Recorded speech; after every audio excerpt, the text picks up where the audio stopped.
La Asociación para una Sociedad Más Justa busca promover una alianza con la sociedad civil, la justicia y la paz, generando cambios estructurales en los sectores de seguridad, salud y educación, para lograr una sociedad más justa en favor de los más vulnerables.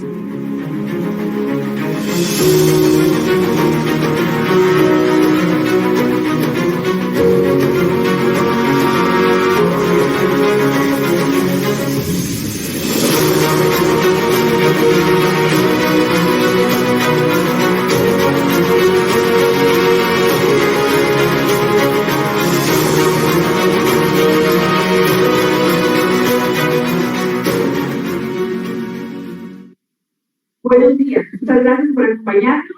La mañana de jueves, la Asociación para una Sociedad Más Justa, en busca de transparencia, le da la más cordial bienvenida al conversatorio Integridad,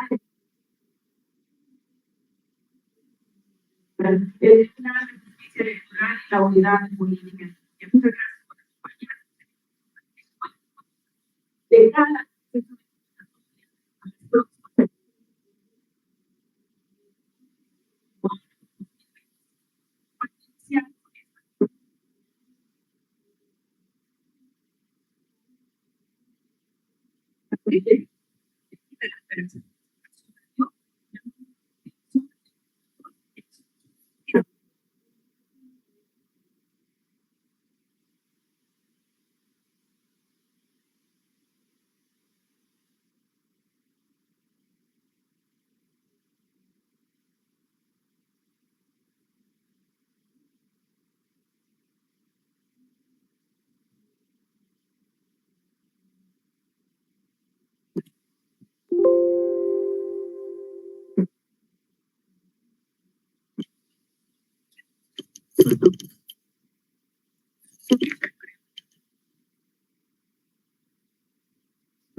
nosotros podamos elegir a los líderes correctos, que sean fidedignos y que puedan tomar decisiones prudentes en beneficio de nuestra sociedad. Señor, te pedimos que tus pensamientos siempre estén antes que los nuestros. En esta mañana dejamos en tus manos el espacio y a todas aquellas personas que van a poder, Señor, tener voz para cada uno de los hondureños que nos están viendo. Amén. Muchísimas gracias a Melanie Montoya y también queremos agradecer esta mañana a quienes siguen esta transmisión en vivo a través de las redes sociales de ASJ, a quienes también les invitamos a participar a través de sus comentarios y compartiendo además este importante conversatorio que realizamos. Sin lugar a dudas, la realización de este encuentro es sumamente importante cuando ante la proximidad de este próximo proceso de elecciones primarias es indispensable asegurar la autonomía de los órganos electorales y con ello también abrir espacios que promuevan la participación ciudadana y que permitan que se desarrolle en nuestro país un proceso electoral de manera transparente, de manera libre y en el marco de la democracia, como lo demandan procesos tan importantes como estos. Para poder desarrollar el conversatorio de esta mañana, contamos hoy con la presencia de expertos vinculados obviamente a estos órganos que van a ser cruciales en este proceso electoral. Y vamos a conversar con ellos justamente para conocer cómo, qué acciones de manera inmediata se pueden realizar en nuestro país para asegurar justamente la integridad en este proceso de elecciones primarias. Nos acompaña esta mañana la comisionada de la Unidad de Financiamiento de Política Limpia, de Transparencia y Fiscalización a Partidos Políticos y Candidatos, la licenciada Ivonne Artón, a quien pedimos nos acompañe en el panel central y recibimos con un fuerte aplauso. Ivonne Artón es profesional de las ciencias políticas y de la comunicación, catedrática universitaria con más de 18 años de servicio a la academia. También está con nosotros y en minutos estará incorporando a este panel la comisionada de la Unidad de Financiamiento, la consejera electa del Consejo Nacional Electoral, la abogada Cosette López, que en minutos estará sumando. Esta mañana también nos acompaña de forma virtual el representante del Consejo Internacional del Proyecto de Integridad Electoral, Miguel Ángel Lara Otael, a quien tenemos conectado en estos momentos. Miguel Ángel es especialista principal en evaluación de la democracia Democracia en la Unidad de Evaluación de la Democracia.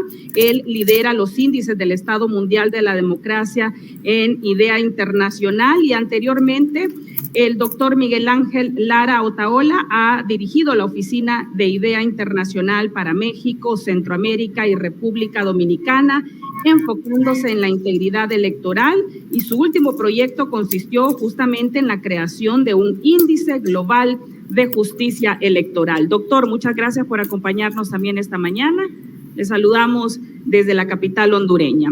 Para moderar este importante espacio, con nosotros también el director de Democracia y Transparencia de la Asociación para una Sociedad Más Justa, el abogado Juan Carlos Aguilar, quien también nos acompaña incorporando su lugar en este panel. Le vamos a pedir a la licenciada Ardón que se pueda correr en este espacio, porque en minutos también estará acompañándonos la representación de autoridades del Consejo Nacional Electoral. Para dar paso a este importante conversatorio, en el uso de la palabra, el abogado Juan Carlos Aguilar. Gracias, Jessica. Bueno, un agradecimiento especial a las personas que nos acompañan, comunidad internacional, comisionados de la Unidad de Política Limpia, personas de sociedad civil, sector privado también, ¿no? Veo que hay gente de academia. Entonces veo que es un público bastante plural y un público bastante comprometido también, ¿no? Y creo que esa es la mayor importancia que tenemos el día de hoy, lo que nos reúne, precisamente el proceso electoral. Agradecerle especialmente a la comisionada Ardón por su presencia. Se va a incorporar la consejera electa y creo que en honor también de la transparencia, nos comunicamos con la gente del Tribunal de Justicia Electoral. Estuvimos conversando con algunos, al final no se dio el espacio y creo que al final estos espacios es precisamente para eso. Recordemos que el tribunal necesita una ley procesal electoral, entonces estos espacios es para empujar también la aprobación de esa ley procesal electoral y lamentamos, ¿no?, que de una u otra forma pues no se estén aprovechando precisamente para posicionar los temas. Y especial también atención a los medios de comunicación que siempre nos acompañan.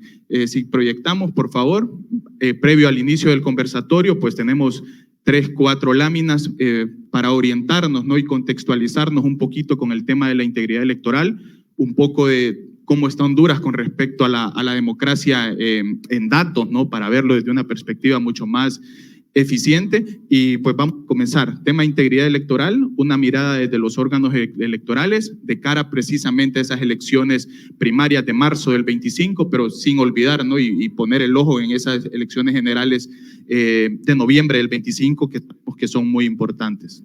Tema de integridad electoral es una parte esencial, ¿no?, con respecto a una elección libre, una elección transparente, una elección justa, una elección confiable. Es inherente a estos principios de democracia y al sistema representativo. Y la podemos ver reflejada o compuesta directamente por elementos de transparencia, por elementos de rendición de cuentas, por la precisión, ¿no?, dentro de una administración de una elección.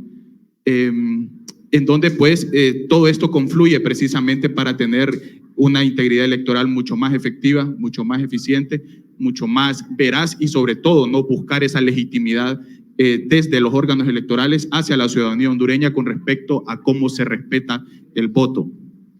La democracia hondureña en datos, y esto solo quiero que sea visto como una contextualización. Al final de cuentas aquí son las dos representantes, ¿no?, tanto del Consejo Nacional Electoral a partir de septiembre, pero la comisionada Ardón también, y le damos la bienvenida a la abogada Cosette, que ya nos acompaña. Entonces, la democracia en datos. La democracia, según The Economist, Honduras es un régimen híbrido, un régimen que todavía no se acerca a lo autoritario, pero tampoco somos una democracia plena o una democracia madura. El sondeo de opinión pública, y este dato es interesante, el 50.4% de la ciudadanía hondureña dice que no tiene confianza en el Consejo Nacional Electoral, a pesar de que el procedimiento, al menos desde la perspectiva, al menos desde la percepción en el 2021, se desarrolló de una buena manera en el nivel electivo presidencial, pero existe esa discrepancia, ¿no?, o existe de una u otra forma esa desconfianza de la ciudadanía, y ese es uno de los retos que tienen los órganos electorales, pero específicamente el Consejo Nacional Electoral en ese momento, para dotar de legitimidad y de confianza. También el sondeo de opinión pública de ERIC dice que el 56.9% de la ciudadanía ya no cree en partidos políticos. Y ahí es el reto también de los partidos políticos de cómo atraer a ese porcentaje de población que no está casada con un u otro partido. Y es donde se pueden generar, ¿no?, los puntos de encuentro de las políticas, de lo que ofrece, de toda esa perspectiva.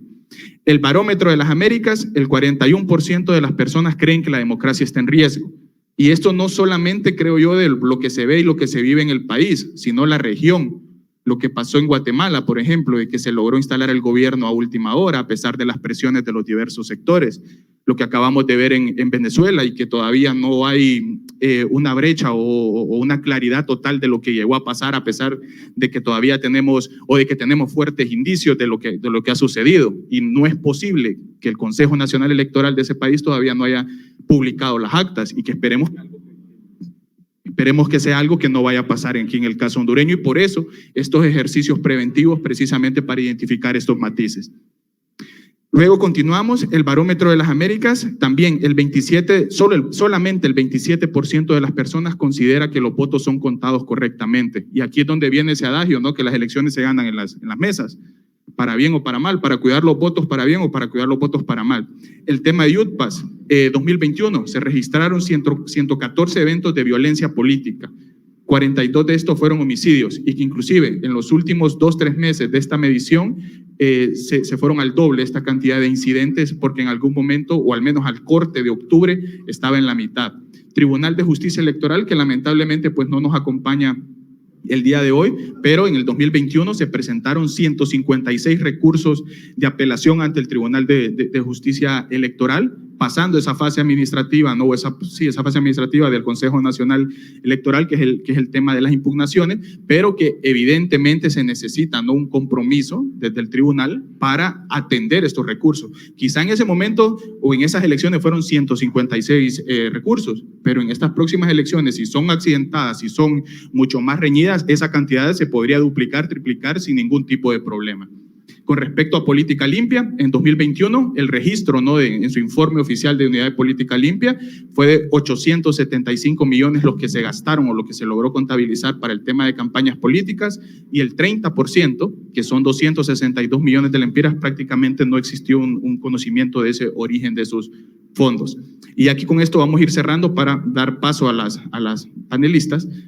Siempre unidad de política limpia, de los 4.879 sujetos obligados, solamente 1.619 no presentaron informe financiero de las elecciones generales del año 2021. Tema de reformas electorales, ya sabemos que la Unión Europea a través de su misión electoral generó 23 recomendaciones, se habían atendido o algunas parcialmente 2. Entonces, ese es parte de los desafíos y de los puntos de encuentro que todavía quedan también, y de lo que la clase política a través del Congreso Nacional, a través de generación de reformas, pues todavía tiene pendiente. Tema de Tribunal de Justicia Electoral también, en diciembre del 22, el TJE entregó a la Comisión de Asuntos Electorales el proyecto, se dictaminó el proyecto, pero hasta la fecha, a pesar de que se ha existido en las últimas semanas algún tipo de narrativa, ¿no?, de que próximamente se va a aprobar la ley de justicia o la ley electoral, mejor dicho, esperemos, ¿no?, que sea un documento lo suficientemente robusto, lo suficientemente integral, y que venga a generar también y a resolver ese tipo de problemas que se han venido viendo desde el mismo tribunal, que quizá no estuvo a prueba desde una perspectiva latente y potente, ¿no?, en esas últimas elecciones, pero que sin lugar a dudas en esta ocasión sí podría llegar a dar. Entonces, estos datos han sido para introducción, para que contextualicemos un poquito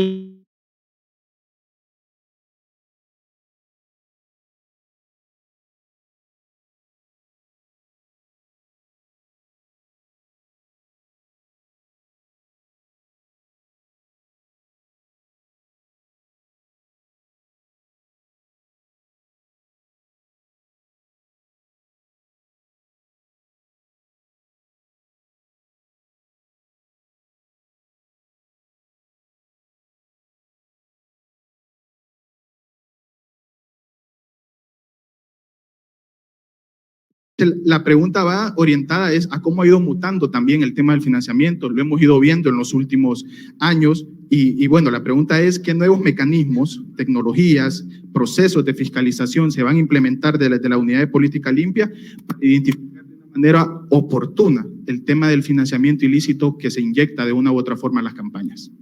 Buenos días, muchísimas gracias por la invitación. Agradecer a la Asociación para una Sociedad Más Justa por la apertura de estos espacios, porque efectivamente las instituciones son de la sociedad y como instituciones debemos de estar siempre en sintonía con el acompañamiento de la sociedad para que nos realimenten. Las cosas que nosotros no vemos desde la institución, las ve la sociedad y por tanto debemos de ser receptivos para que podamos hacer los cambios que sean necesarios en el tiempo oportuno. Y en relación a su pregunta, pues déjeme decirle que la unidad, en el momento que se creó la ley, posiblemente era buena. Hoy por hoy, así como se mueven los procesos electorales, en esa misma dinámica se tienen que mover las normas y particularmente lo que tiene que ver con el financiamiento de las campañas electorales. Para nadie es desconocido que siempre van a haber intereses de grupos externos por tener el control de los órganos del Estado y tener el control de los tomadores de decisiones. Es hacia ahí entonces donde la institución tiene que moverse. Implementar tecnologías. No podemos estar divorciados de las nuevas tecnologías de la información y la comunicación. Por tanto, este pleno, que solo tiene 5 meses de haber llegado a la unidad, ha tenido que trabajar prácticamente creando herramientas que no tenía la unidad para poder tener una fiscalización más acercada a la realidad de las inversiones que se están dando hoy por hoy ya, aunque no se haya hecho el llamamiento a las elecciones, pero ya hay inversiones. Y nadie puede ocultar que eso significa gasto y que alguien está financiando eso. Por tanto, la unidad ha creado ya procesos, sistemas, y estamos ya en la última parte de la automatización de procesos para estar con fiscalización in situ, como la ley lo ordena, pero también la auditoría documental. Y eso es algo que encontramos nosotros en la institución. Solamente había auditoría documental. No tiene la unidad una base de datos de donde yo, institución, pueda cruzar la información que me están reportando los sujetos obligados. Por tanto, yo tengo que, como verdad única, lo que me dicen en los documentos, porque no tengo con qué contrastarla. Y hacia ahí entonces es donde la unidad ha puesto su mirada para que en estos procesos electorales hagamos fiscalización in situ de las actividades que están realizando los movimientos en formación, los movimientos internos y los precandidatos de cara a las elecciones del 2025. ¿Qué significa esto? Que la unidad va a desplegar a nivel nacional personal que no van a andar identificados para que puedan medir cuántos buses, cuánta gente. Hay que tener algunos grados de ponderación para que cuando llegue el sujeto y me presente su informe yo pueda decir, usted me dijo que no tuvo publicidad y vimos en tales y tales actividades este despliegue de propaganda. Usted me dijo que no gastó en medios de comunicación y yo aquí tengo un monitoreo que yo quiero agradecerle a AIFES y a USAID, porque esta es una herramienta tecnológica que vamos a tener para monitorear todas las inversiones, los costos en redes sociales. Esta herramienta solo la tiene Panamá y la cooperación ha puesto los ojos en la unidad, está dándole ese espacio de crédito a la unidad y a sus nuevas autoridades para tecnificarnos, porque tenemos claro cuáles son las necesidades que tiene la institución y las respuestas que la sociedad está esperando de esta unidad. Fue creada por la MASIC, un acompañamiento y una luz que miramos los ciudadanos para que no se volviese a invertir o que hubiera un control en los gastos de campaña. Sin embargo, la unidad ha requerido recursos, herramientas de las cuales no ha tenido. Por tanto, los resultados que tenemos hoy es la muestra de que hacia atrás nunca se vieron estas cosas. Las lecciones nos deben de servir para aprender y para tomar decisiones hacia dónde yo quiero enrutar la institución, cuáles son las respuestas que la población necesita, pero también debe de ser vista como una oportunidad para los partidos políticos y que sepan seleccionar a los que van a participar en el proceso electoral. Ese nombre de unidad de política limpia, con el respeto que ustedes se merecen, déjenme decirles que no es cierto. La unidad no limpia la política, porque nosotros no escogemos los candidatos, no vemos perfiles de candidatos, no investigamos a los que van a aspirar a cargos de elección popular hasta cuando se convierten en sujetos obligados. Pero hacia atrás, yo no conozco su vida financiera, no conozco con quiénes se asocia. Entonces, no somos una unidad de política limpia, somos una unidad auditora del financiamiento que se invierten en las campañas electorales. Así que hay que ponerle realmente a la unidad las responsabilidades que les corresponde, pero también hay una responsabilidad de los partidos políticos y hacia ahí es entonces donde todos debemos de sumar. Hay que cuestionar, pero también hay que decir, aquí está mi granito de arena para que la institucionalidad se fortalezca y no volvamos a cometer los errores del pasado. Muchas gracias, comisionada.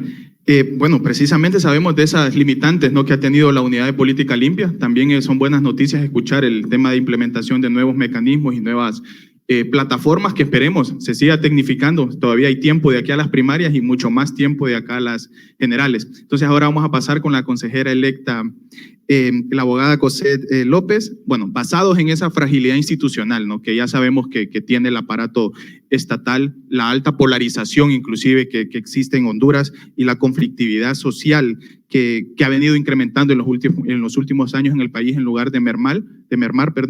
¿Cuáles son los principales retos, los principales desafíos para el Consejo Nacional Electoral en función de garantizar elecciones libres, elecciones transparentes, pero sobre todo elecciones con la legitimidad necesaria en función del voto del ciudadano hondureño? Muy buenos días, es un placer estar aquí con ustedes. Agradezco su comprensión por los minutos de retraso en el ingreso. Es un placer y un honor. Efectivamente, bueno, hasta este momento yo soy una ciudadana más.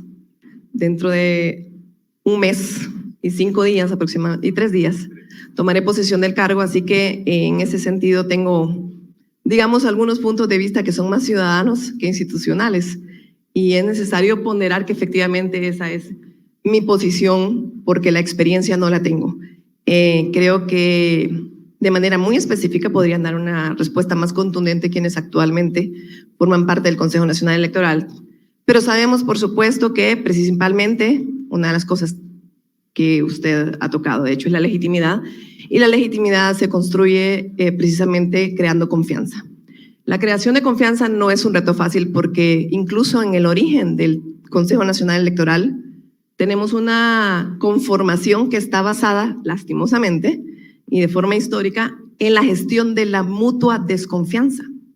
La conformación, el hecho de que ni siquiera tengamos ciudadanizado un Consejo Nacional Electoral, la conformación que tenemos en el Pleno específicamente, aunque es legal y está efectivamente diseñado así a través de nuestra Constitución de la República, se trata precisamente de la gestión de la mutua desconfianza a través de la historia republicana de Honduras. Porque si también revisamos las constituciones hacia atrás, venía haciendo ese tipo de conformación. Sin embargo, creo que todo esto pasa por una serie de modulación de los aspectos técnicos, incluso dentro del Consejo Nacional Electoral. Creo que hay que hacer un fortalecimiento institucional muy específico.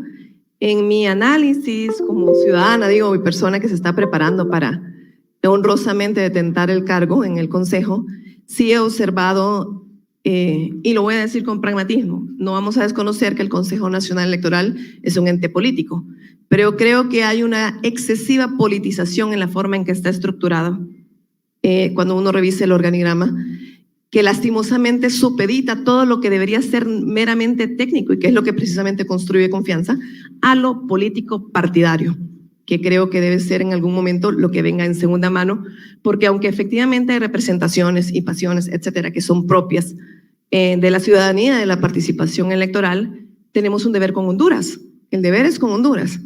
Y creo que para poder transmitir confianza, para poder tener profesionalismo en la manera en que actuamos, precisamente tenemos que tecnificar, tenemos que capacitar mucho a las personas y también capacitar a la población.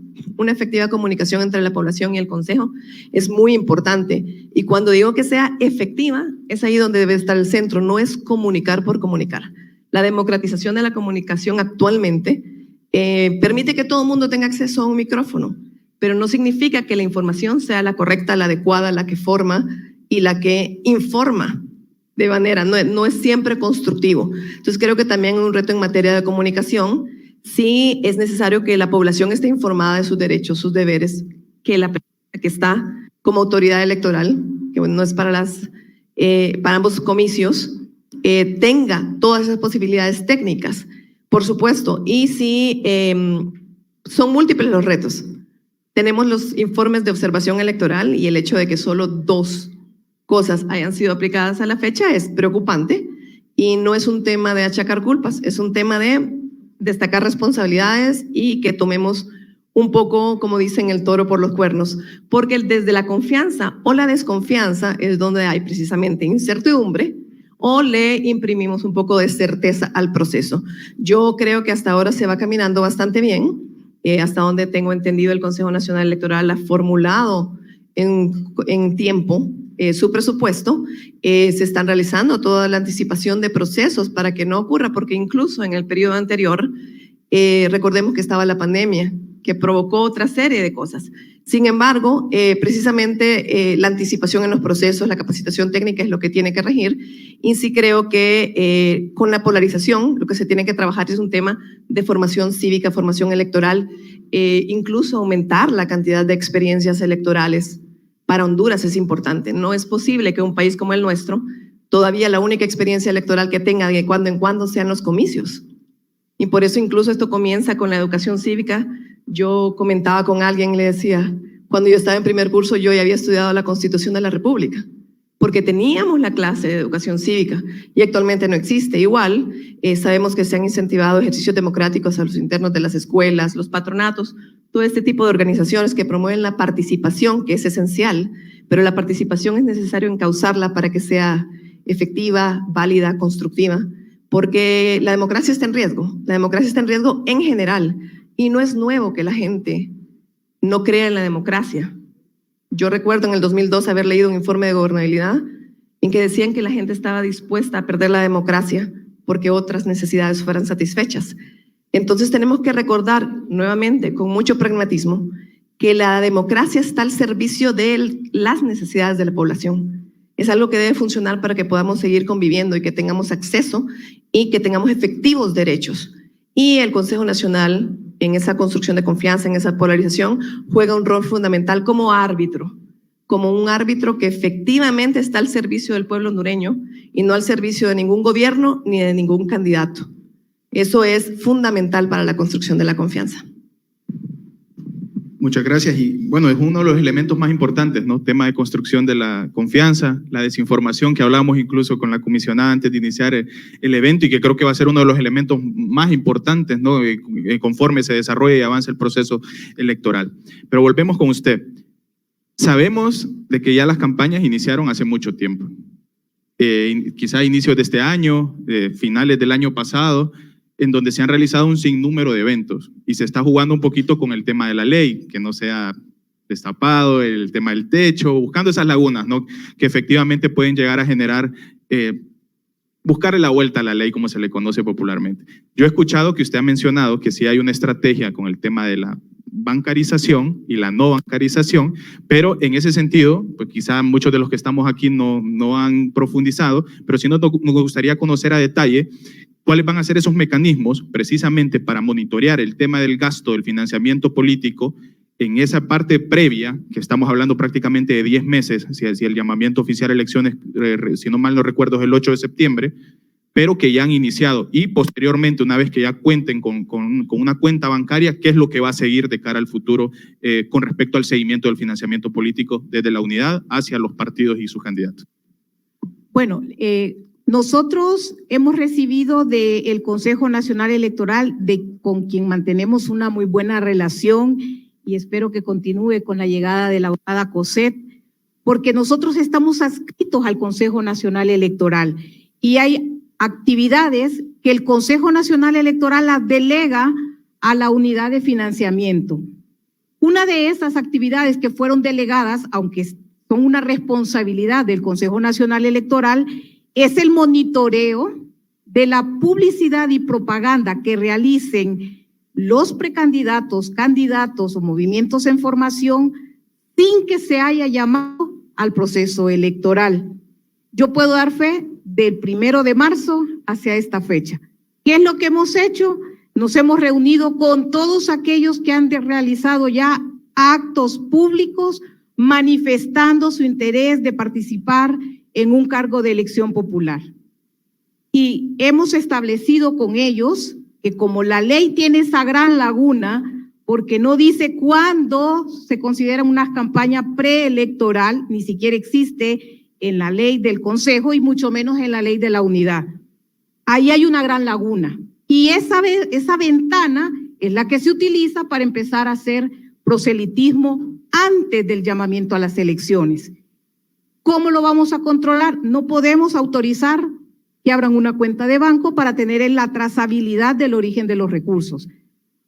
Pero si estamos hablando de un tema de integridad, como bien lo tiene puesto este conversatorio, aquí vamos a medir la integridad de los que quieren la atención de la ciudadanía para que les den su voto de confianza.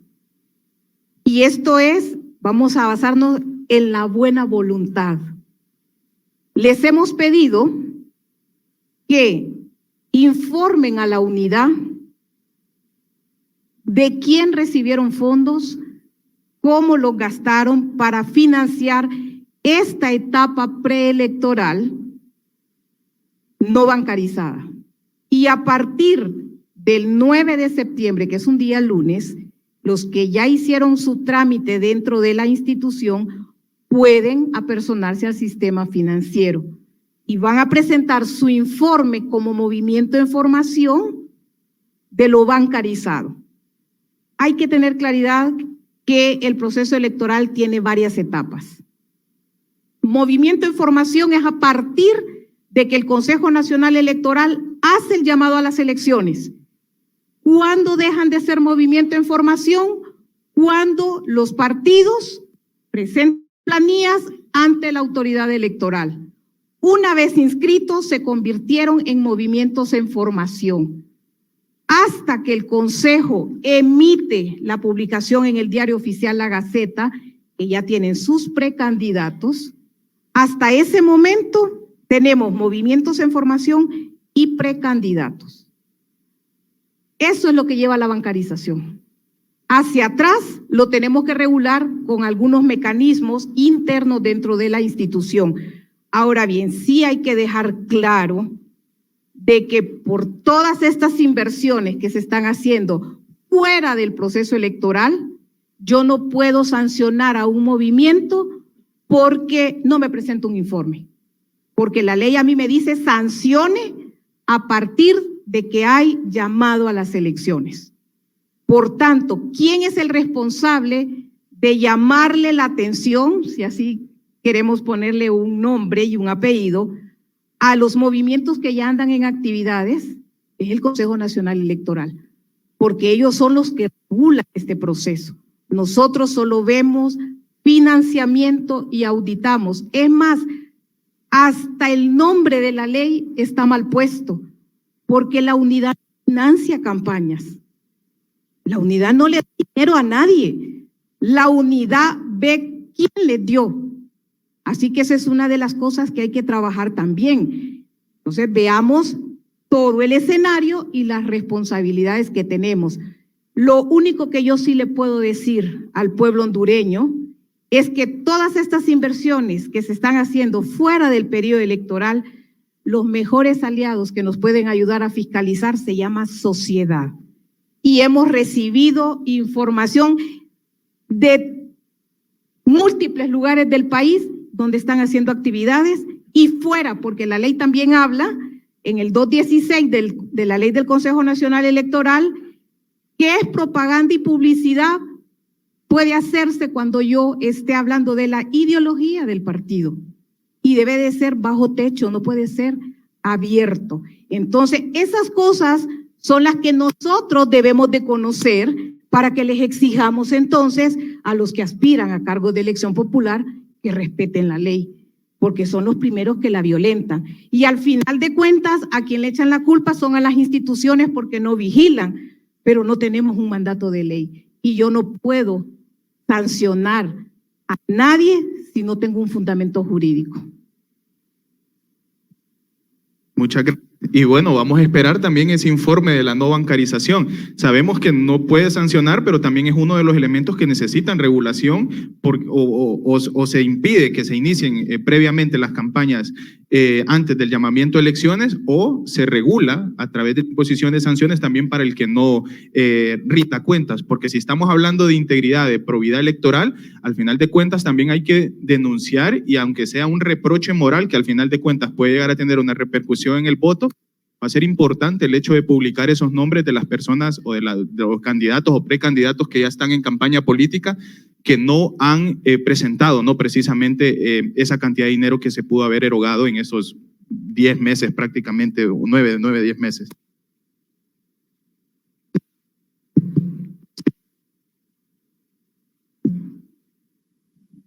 Ahora sí, seguimos con la consejera electa. Bueno, sabemos los desafíos, ¿no?, que representa el tema del financiamiento para el presupuesto. Desde esa perspectiva, el Congreso Nacional de la República aún no ha aprobado el presupuesto, a pesar de que se envió desde mayo, si mal no recuerdo, el borrador del presupuesto. Estuvo en finanzas, o está en finanzas. Entendemos que hay una disyuntiva ahí. A mí no me queda claro todavía si ya se remitió el presupuesto al Congreso o todavía no, pero que al final de cuentas también nos deja lecciones aprendidas de procedimientos o de elecciones anteriores, en función de que siempre el presupuesto se busca aprobar de último momento, en función de generar compras directas, no hacer licitaciones públicas internacionales. Entonces, en ese sentido, ¿cómo mitigar esos retrasos de la aprobación del presupuesto? Adquirir herramientas e instrumentos como el TREP, pero sin sacrificar la integridad del proceso electoral como tal, ¿no? Bueno, es importante recordar que las decisiones al interior del Consejo Nacional Electoral son colegiadas y no particulares, ¿verdad? Para comenzar. Sí creo que la anticipación que ha previsto en esta ocasión el Consejo Nacional Electoral es suficiente. Sin embargo, con el estudio de lo pasado, con lo que viene y con lo que estamos viviendo en este momento, yo creo que bajo esa obligación que existe de hacer una planificación quinquenal, por ejemplo, se hace 5 años, esa planificación debería ser respetada. No es desconocida la época en que se va a realizar las elecciones, de tal manera que yo creo que sería posible la planificación plurianual, pero también un presupuesto plurianual que nos garantice que no nos veamos en este tipo de problemáticas. Ya sabemos que igual los presupuestos se constituyen en un documento guía, en un documento que depende del ingreso de los recursos públicos, pero la correcta gestión y planificación y la anticipación para los procesos de licitación, contratación pública, etcétera, depende de la disponibilidad de recursos. Un asunto tan delicado como el TREP, como usted dice, que supone un alto grado de tecnología y de capacitación, es esencial que cuente con los recursos. De hecho, ese es un instrumento básico para la reducción de la incertidumbre y se tiene que gestionar más o menos en 3 horas en el propio día de las elecciones. Cuando usted no cuenta con el presupuesto, ocurren cosas como en el anterior, que se llegó a contratar lamentablemente a una empresa que nunca rindió garantía porque los tiempos estaban vencidos. Y sí se han hecho esfuerzos que yo pues no quiero demeritar bajo de ninguna manera, como la creación de una regulación especial que llevó, por ejemplo, el Consejo Nacional Electoral del Congreso, que es para la creación de una unidad de contratación especial, pero precisamente por esos imprevistos, también en el pasado fue aprobado hasta el mes de noviembre un presupuesto y ahora ya lleva casi 18 semanas o 16 en finanzas. Entonces, por ejemplo, la falta o la imposibilidad de una comunicación directa institucional entre el Congreso y el CNE, que no sea por un llamamiento, es un óbice. El Consejo Nacional Electoral, sin perjuicio de las atribuciones que tiene la Secretaría de Finanzas como un ente que rectora y que verifica todo el asunto de los ingresos, su distribución, debería tener la posibilidad de presentar directamente esto como iniciativa ante el Congreso y no tener que estar mediando a través del gobierno de la República, porque se convierte en un instrumento de manipulación, de retraso y que perjudica definitivamente el proceso. Si fue enviado con esta anticipación, ya debería estar en vías. Yo entiendo que enviaron también un documento en julio, una copia al Congreso, pero que no ha llegado oficialmente, no se ha convertido en iniciativa de ley, y esto no es un buen síntoma. Queremos confiar en que va a haber elecciones, pero sin dinero no avanza. Esta es la operación logística más grande que tiene el país. Es una operación exclusiva que realiza el Consejo Nacional Electoral. Nadie más la va a ejecutar. Y yo creo que todos deberíamos estar comprometidos, como dije antes, la planificación anticipada, un presupuesto plurianual, la posibilidad de que el Consejo Nacional Electoral reciba el respeto en esa planificación, en ese presupuesto, y que pueda tener una iniciativa directa sobre este asunto ante el Congreso Nacional y no por medio del Poder Ejecutivo. Yo creo que sería muy productivo. Sería muy productivo y se traduciría directamente en todas las actividades técnicas que son necesarias y logísticas para poder hacer el montaje de un proceso que produzca confianza, que modere esa relación entre el ciudadano y el Consejo, entre sus autoridades locales, sus autoridades departamentales en el momento en que se está realizando, porque la ciudadanía es el enorme componente de esto. Cuando hablábamos anteriormente del tema de la ciudadanía, el enorme voluntariado, que no es voluntariado, aunque tengamos un voto obligatorio según la Constitución de la República, es quien asiste a votar. Y van a asistir a votar si confían en el proceso, si el proceso está bien planificado, si se hacen las cosas con la anticipación correcta y se prevén todas estas problemáticas que luego derivan en, las contrataciones directas no es que sean malas. Lo que pasa es que a veces, o lamentablemente históricamente, también hemos tenido un paso en el cual se desligan de principios básicos de la contratación. El hecho de que hagamos procesos simplificados no significa que va a faltar la transparencia, la competitividad, el concurso y que haya una gran cantidad de oferta para que podamos realmente hacer una contratación lo más transparente posible, que se traduzca en prácticas que sean también transparentes, que tiendan a la disminución del fraude, a la implementación de políticas anticorrupción e incluso de gobierno abierto, porque no entendería yo que existan sistemas dentro del gobierno nacional que tienen información que no está disponible, como comenta, a disposición de la unidad de política limpia. Deberíamos tener estas prácticas, multiplicar las relaciones y hacer un mejor uso de los recursos en general, no solo los económicos, sino la implementación de mecanismos que efectivamente ya existen y que están al servicio de la institucionalidad en el momento en que se hace esta operación logística que, como digo yo, es la más grande en materia electoral en el país, es exclusiva y debe estar revestida de la mayor cantidad de seguridades posibles.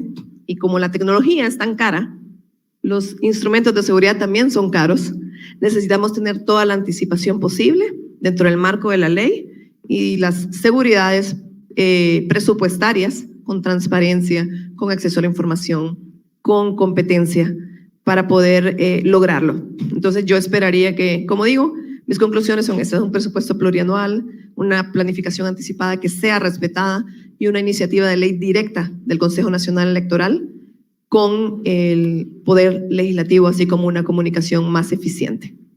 Bueno, muchas gracias y bueno, va a tener el espacio también a partir del 10 de septiembre, ¿no? En el Consejo. Esperemos que sea acuerpado también por los otros consejeros. Y ya para ir cerrando, la participación de la comisionada Ardón, que hizo un esfuerzo porque tiene un compromiso ahora a las 11. Le voy a hacer dos preguntas en una. Sabemos cuáles son las limitantes que tiene Política Limpia, temas presupuestarios, temas técnicos. Evidentemente eso repercute y refleja en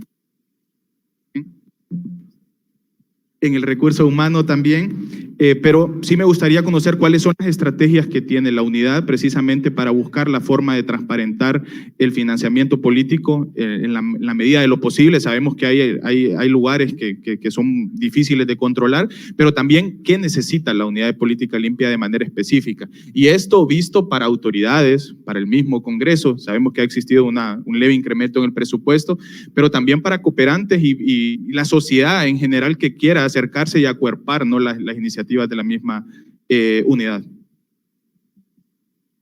Bueno, mire, realmente la estrategia que nosotros tenemos va en dos vías. Uno, la profesionalización del recurso humano que labora para la unidad. yo no puedo fiscalizar, auditar, cuando yo no los he capacitado. Y aquí hay muchos académicos. Yo tengo que darle primero las herramientas para que sepan qué buscar, porque pueden tener la información enfrente, pero no saben qué es lo que están buscando. Por tanto, las competencias que debemos de tener en el recurso humano es vital. Esa es la primera plataforma que debemos de tener en la institución. De nada me sirven sistemas, automatización, si el recurso humano no sabe manejarlo. Entonces, ese es el primer gran paso que la unidad está realizando. Y voy a tomar las palabras de la abogada Cosette. Aquí hay instituciones que tienen herramientas ya.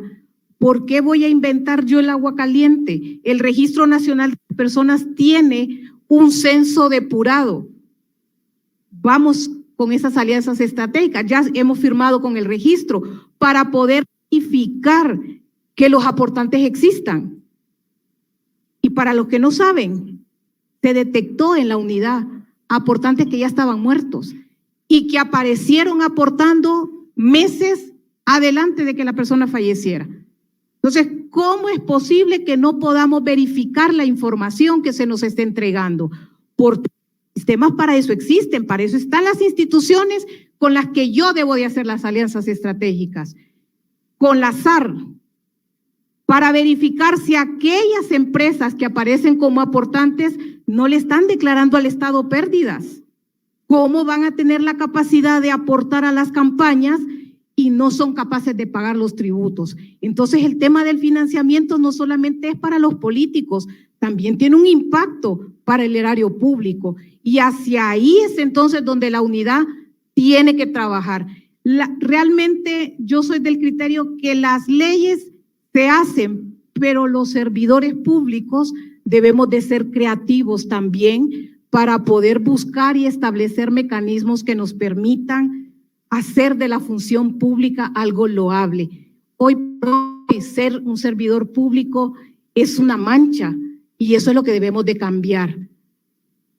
Para trabajar con la ciudadanía, los medios de comunicación, las organizaciones de sociedad civil, yo soy una periodista, voy a dejar de ser comisionada, pero voy a seguir siendo periodista y periodista de investigación. Por tanto, sé por dónde uno tiene que buscar la punta de la mano si realmente quiere desentrañar la corrupción, las malas prácticas en la administración pública, pero sobre todo que el pueblo hondureño, con mensajes claros que debemos de dar desde la institución, sepan en quién van a confiar. Porque al final las instituciones estamos ahí. Los que los ponen, los que votan por ellos, somos todos. Así que somos corresponsables porque hoy tengamos buenos o malos diputados, malos o buenos alcaldes o malos o buenos presidentes. Es una corresponsabilidad la que tenemos. Desde nuestro espacio, tengan la plena certeza que vamos a hacer todo lo necesario para que no se vuelvan a repetir las historias del pasado. Pero también necesitamos que ustedes acuerpen la institución. La institución no es de una persona ni de un partido. Las instituciones son del pueblo hondureño y debemos de cuidarla. Y debemos de reclamarle cuando no dan los resultados para los cuales fueron creados. Así que yo quiero aprovechar este espacio para hacer ese llamado. La unidad no dio los frutos, ok, pero aquí estoy yo para contribuir y que las historias cambien. Nosotros vamos a escribir la historia del país que queremos, pero construyamos la Junta. Quiero, antes de partir, me voy a despedir porque exactamente nosotros estamos buscando, no estamos esperando a que nos lleguen a buscar. Estamos buscando a los actores para que trabajemos juntos. Mi mamá tiene su frase que dice, el maná ya no cae del cielo, hija. Hay que salir a buscar el pan de cada día. Pues yo, institución, tengo que salir a buscar los mejores socios para que me ayuden a construir, porque sola no voy a poder. Muchísimas gracias y me retiro con las disculpas del caso, pero saben que la institución tiene una cara nueva. Yo hablo de transparencia y de acceso a la información y por tanto mi compromiso va a seguir siendo la transparencia y la máxima divulgación de los actos de los servidores públicos, pero también los que quieren llegar a la toma de decisiones.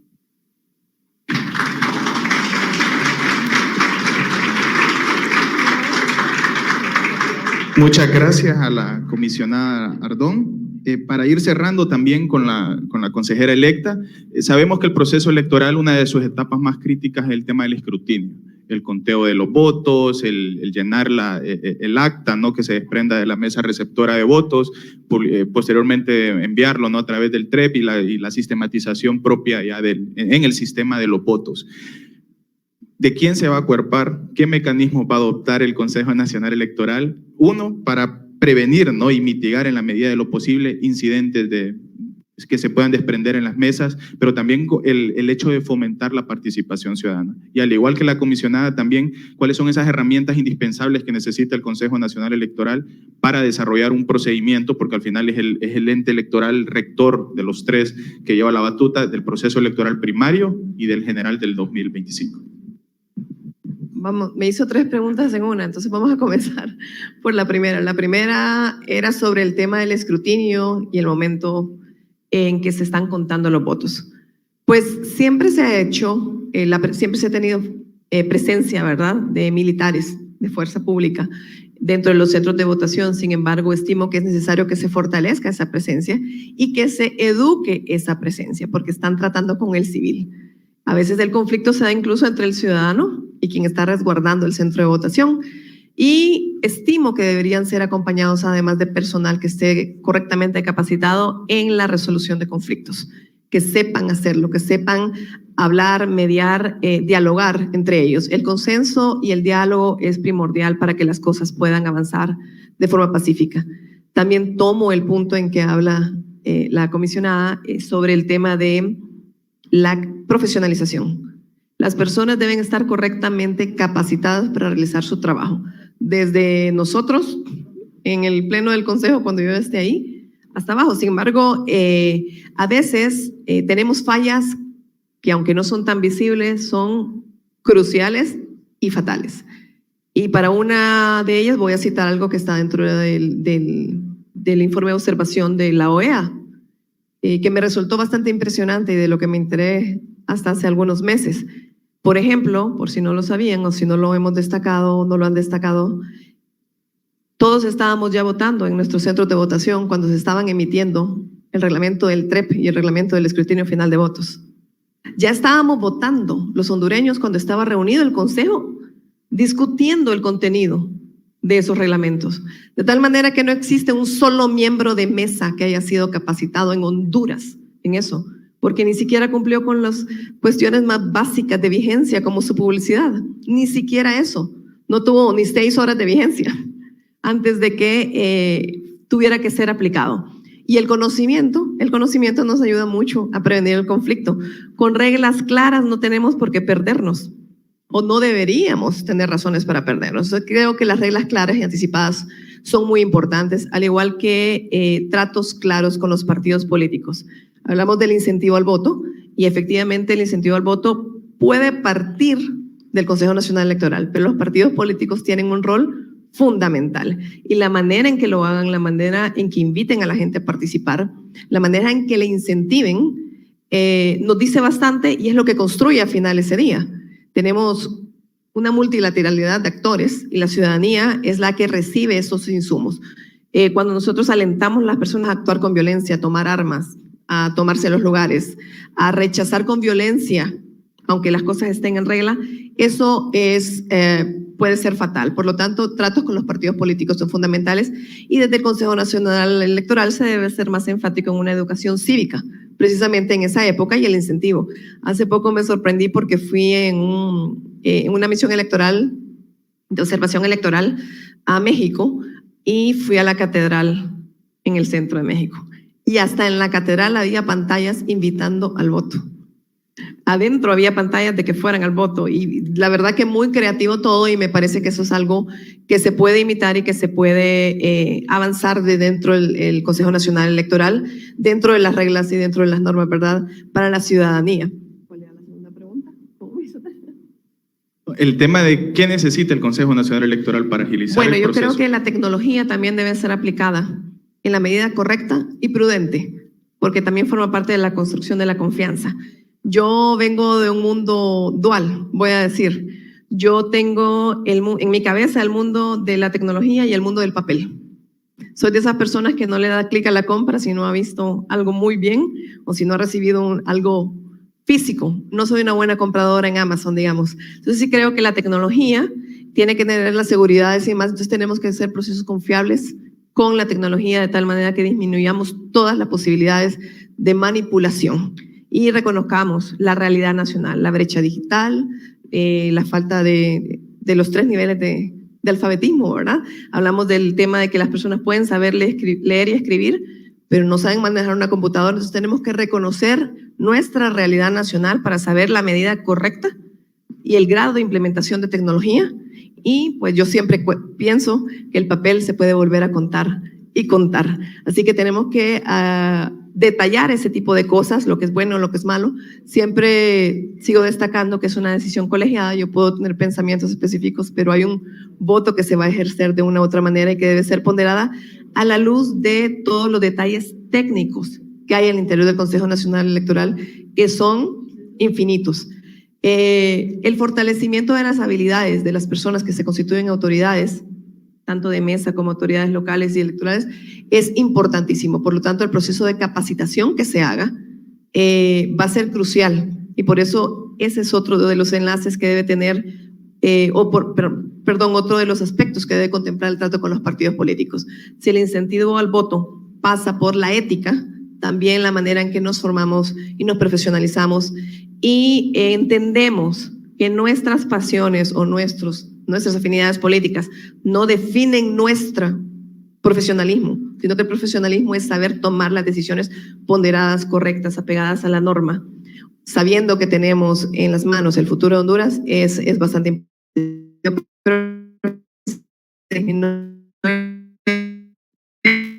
La incertidumbre, yo quisiera apostar a que siempre hemos tenido TREP bastante revestido de observaciones que no nos agradan, y para mí esto de los reglamentos fue fundamental.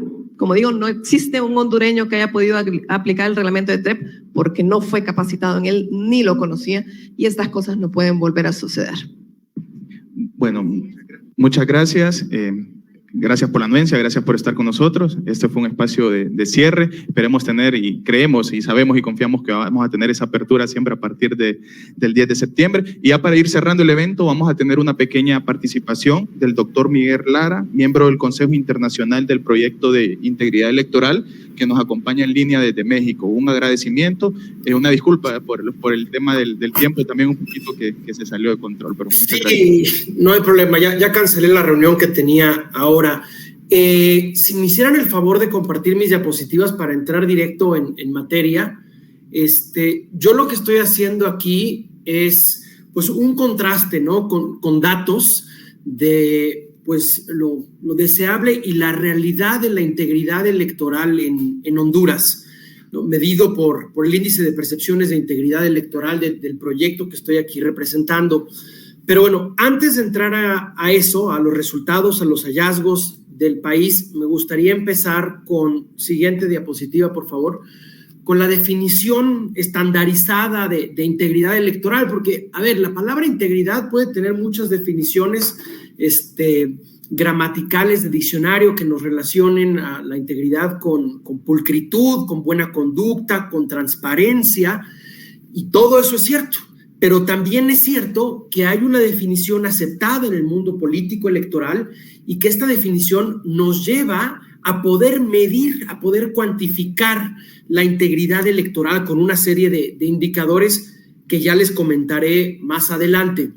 Y la definición de integridad se refiere a aquellos principios y estándares de elecciones democráticas que aplican universalmente a todos los países y que pueden ocurrir no solamente en la jornada electoral y lo que la rodea, sino a lo largo de todo el ciclo electoral. Es decir, lo que ocurre antes, lo que ocurre en las campañas, las precampañas, si se legislan en algún momento, el día de la jornada, los resultados, la justicia electoral, los recursos, en fin, es una evaluación completa.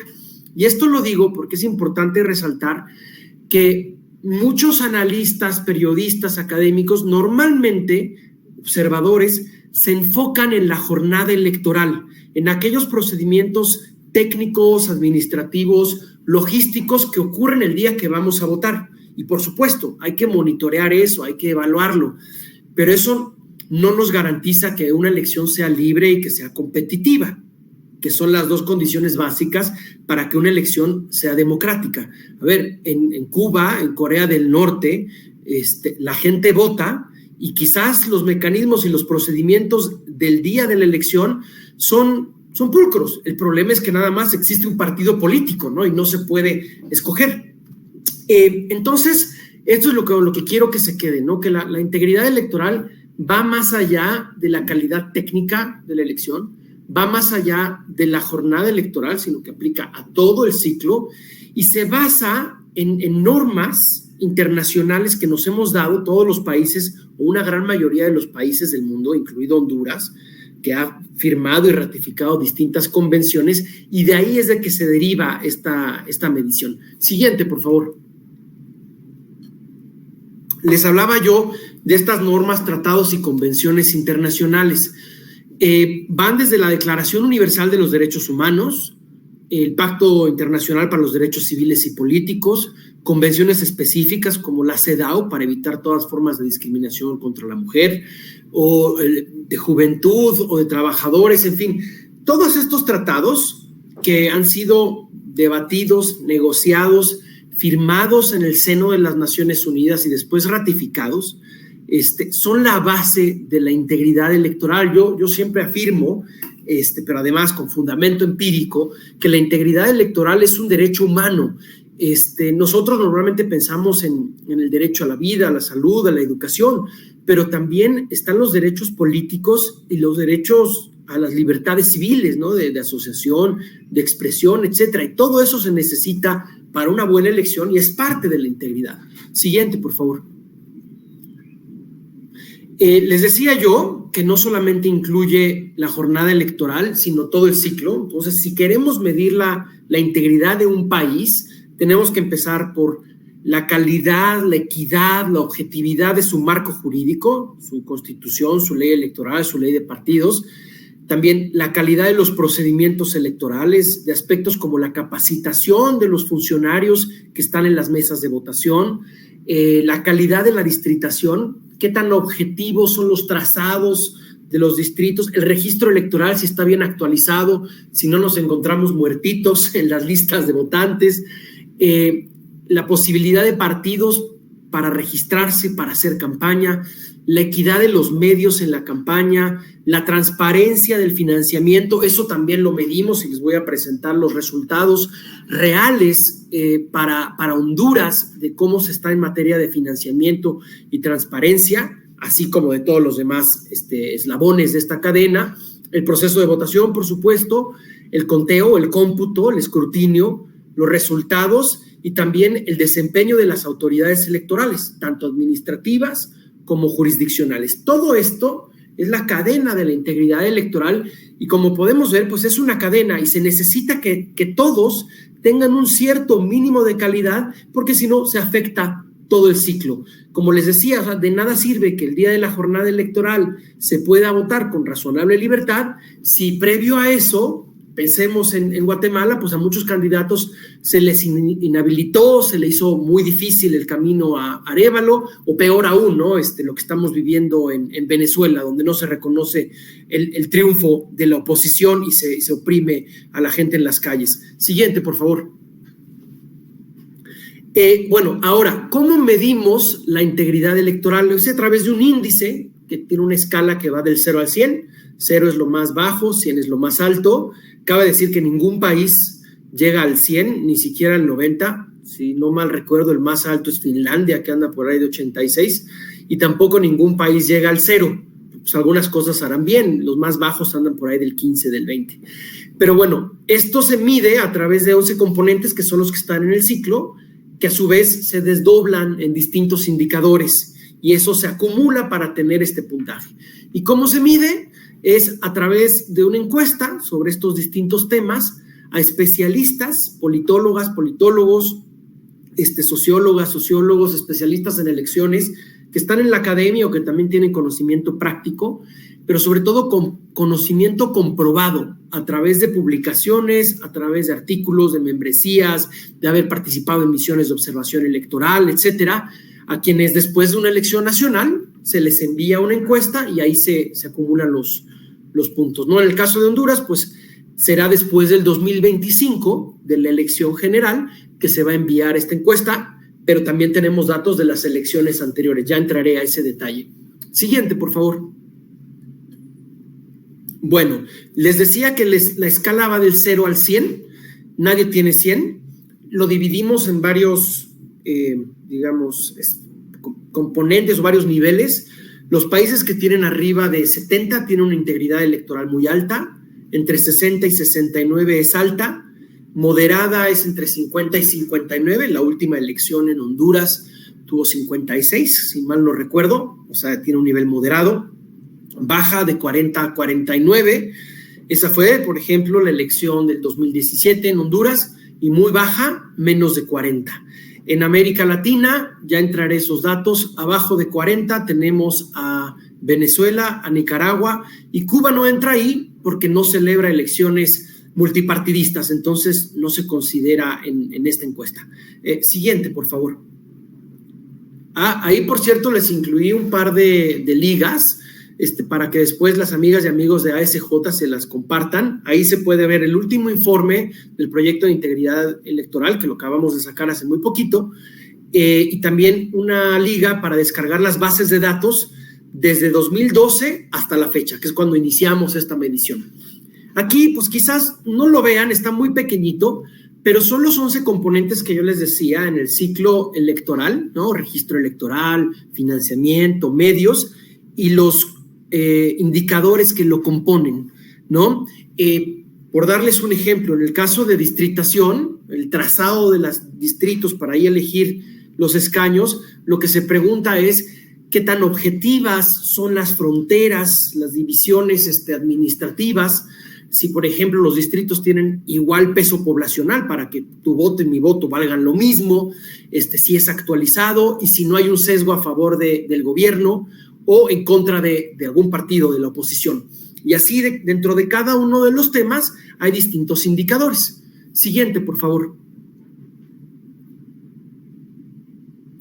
Este es el mapa mundial con los puntajes de integridad electoral en la última elección realizada. O sea, por ejemplo, ahí en el caso de Honduras, pues van a ver no el puntaje de 2024 o 2023, sino el que se obtuvo después de la última elección, que fue en el 2021, y así para cada país.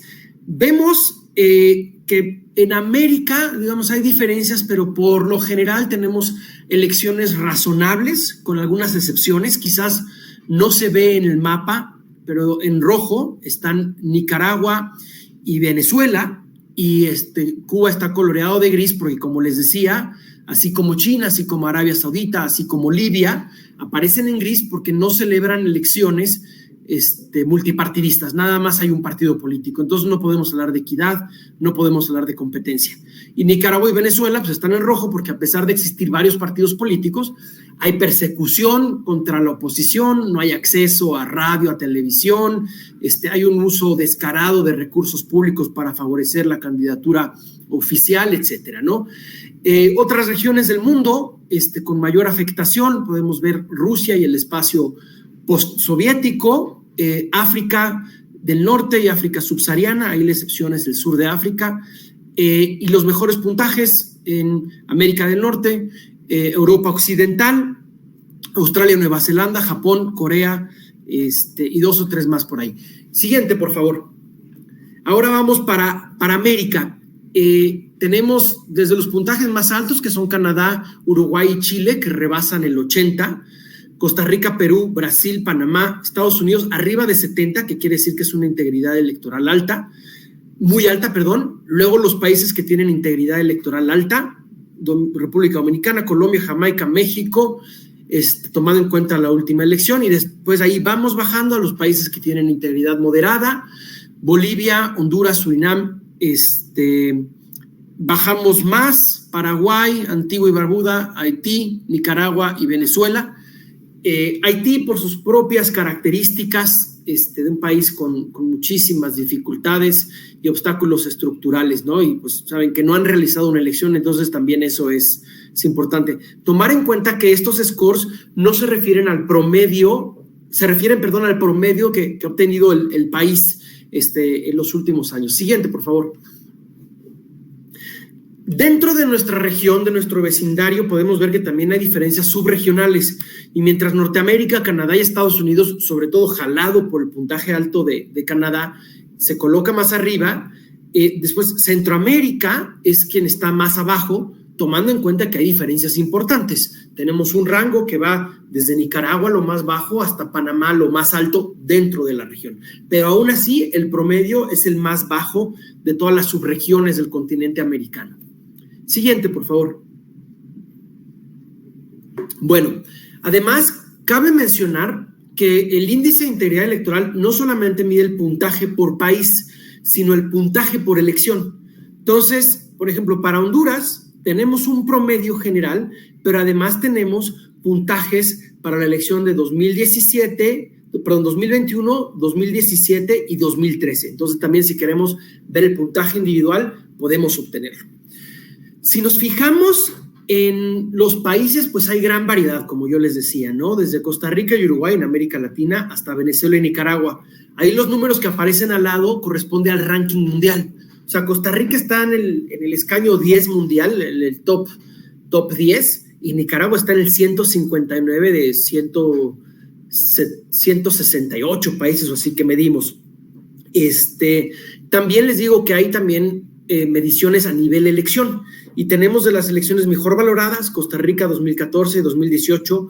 En 2014, por ejemplo, Costa Rica tenía un año de haber aprobado un nuevo código electoral, se fortaleció la rendición de cuentas, la fiscalización a los partidos políticos, se fortaleció el tribunal electoral con más mecanismos de investigación y de sanción, etcétera.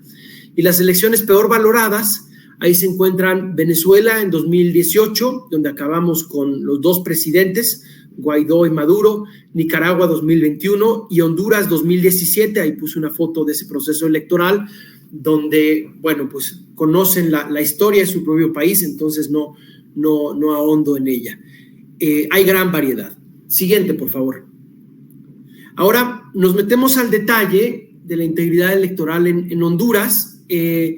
Hace poco sacamos una nueva medición donde cambiamos algunos indicadores, entonces hay una ligera variación entre la edición anterior de los indicadores, que era hasta el 2023 y 2024. Por eso hay unos puntos de diferencia. Por ejemplo, en 2017 yo les había mencionado que el puntaje es 29, se ajustó y ahora es 34, pero pues sigue siendo un puntaje bajo.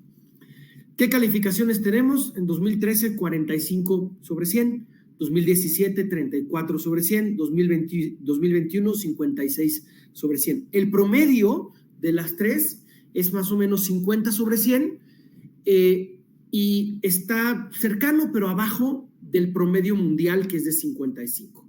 Siguiente, por favor.